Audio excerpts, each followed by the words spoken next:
Empire or Humanity? What the Classroom Didn't Teach Me About the American Empire by Howard Zinn.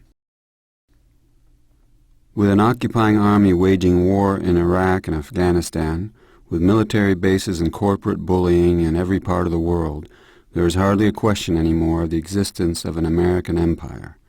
Indeed, the once fervent denials have turned into a boastful, unashamed embrace of the idea. However, the very notion that the United States was an empire did not occur to me until after I finished my work as a bombardier with the 8th Air Force in the Second World War. Even as I began to have second thoughts about the purity of the good war, even after being horrified by Hiroshima and Nagasaki, even after rethinking my own bombing of towns in Europe, I still did not put all that together in the context of an American empire. I was conscious, like everyone, of the British Empire and the other imperial powers of Europe, but the United States was not seen in the same way. When, after the war, I went to college under the GI Bill of Rights and took courses in U.S. history, I usually found a chapter in the history text called The Age of Imperialism. It seemed that American imperialism lasted only a relatively few years.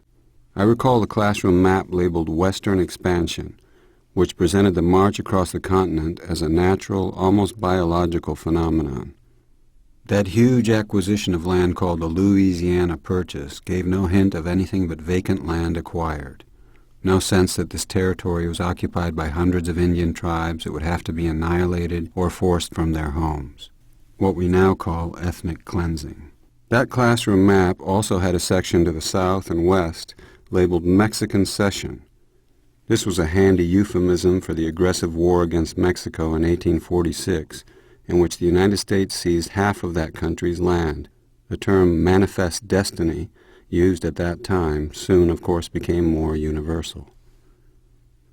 The violent march across the continent, and even the invasion of Cuba, appeared to be within a natural sphere of U.S. interest. But with hardly a pause after Cuba came the invasion of the Philippines, halfway around the world. The word imperialism now seemed a fitting one for U.S. actions. Indeed, that long, cruel war, treated quickly and superficially in the history books, gave rise to an anti-imperialist league. Reading outside the classroom, I began to fit the pieces of history into a larger mosaic. What at first had seemed like a purely passive foreign policy in the decade leading up to the First World War now appeared as a succession of violent interventions. At the very time I was learning this history, the years after World War II, the United States was becoming not just another imperial power, but the world's leading superpower.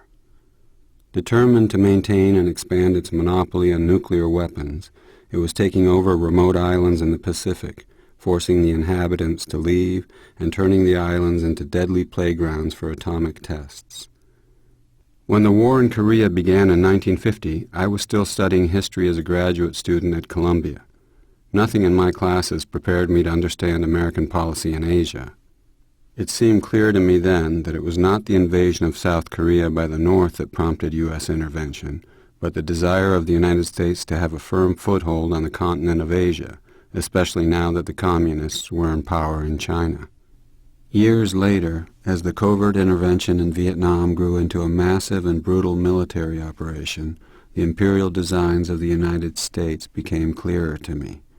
In 1967, I wrote a book called Vietnam, The Logic of Withdrawal. By that time, I was heavily involved in the movement against the war.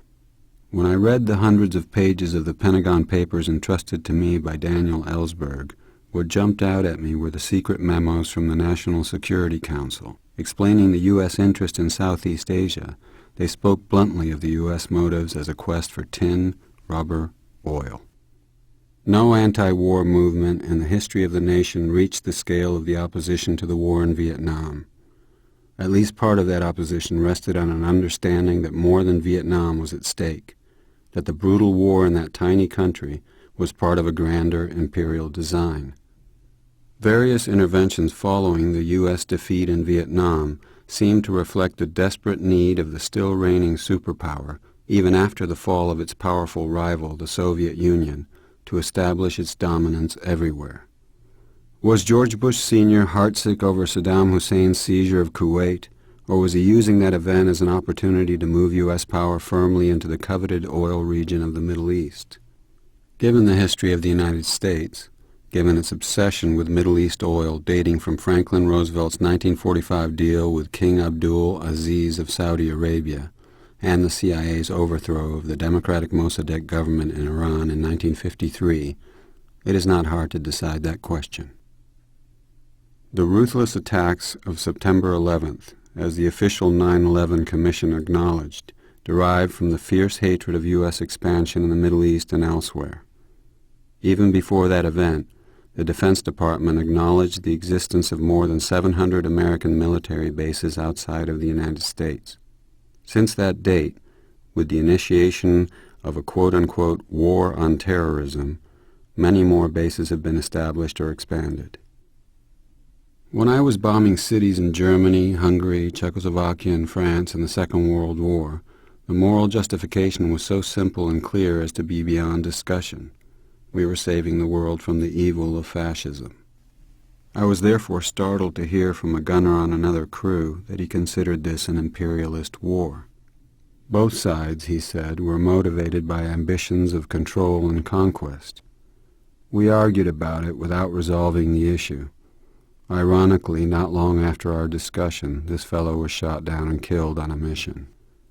In wars, there is always a difference between the motives of the soldiers and the motives of the political leaders who send them into battle. My motive was to help defeat fascism and create a more decent world, free of aggression, militarism, and racism. As George W. Bush said in his second inaugural address, "Spreading liberty around the world is the calling of our time." The New York Times called the speech "striking for its idealism."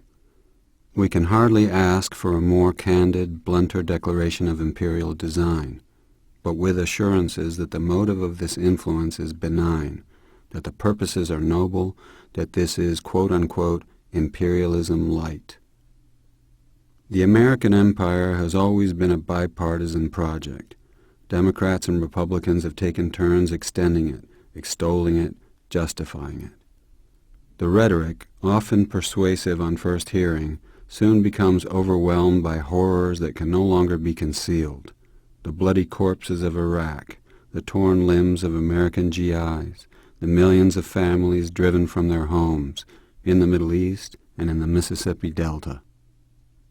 Have not the justifications for empire so embedded in our culture and assaulting our good sense that war is necessary for security, that expansion is fundamental to civilization, begun to lose their hold on our minds? Have we not reached a point in history where we are ready to embrace a new way of living in the world, expanding not our military power, but our humanity?